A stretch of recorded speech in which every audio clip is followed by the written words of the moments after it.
And for our next method, which is beautiful soup, I have the following use case. So I have a charting screener here where I've already set it up. What I really want is the data that I see here, right? I want to download this, not just the page one, including all of the pages that it may contain, right? This is something that we can achieve using beautiful soup, and let's look at how the Python code can be implemented. To be able to scrape the data from this particular website, the website basically uses a post method.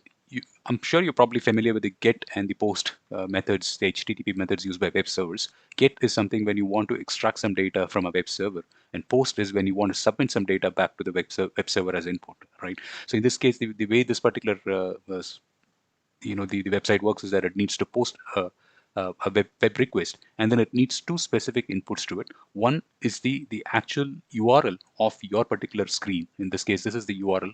This is input number one. And then number two is it has something called a scan clause, right? The scan clause can be identified by doing a right click and doing inspect. And then if you go into network and then try and do a refresh, if you try and do a refresh of this page, you see one of these processes, and then when you go into the payload, the scan clause is right at the top, right? And this is exactly what we are looking for. So you just need to copy this along with the URL. If these two are presented as the input, and then you basically get the results, right? And this is something that we're going to be implementing in Python. So a quick look at the Python implementation. Like we said, the two inputs that we're going to be providing is the URL of the screener that you're looking at. This is the charting screener that I created.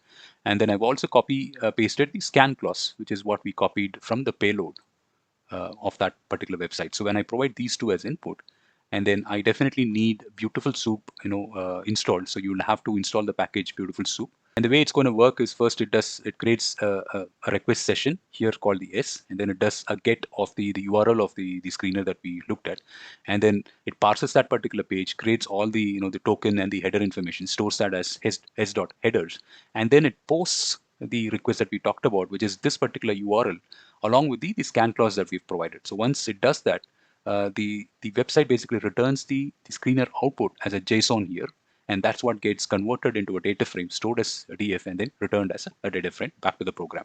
And then when I try to run this program, and this is the exact results that I get, which matches with what we saw on the charting screener page itself.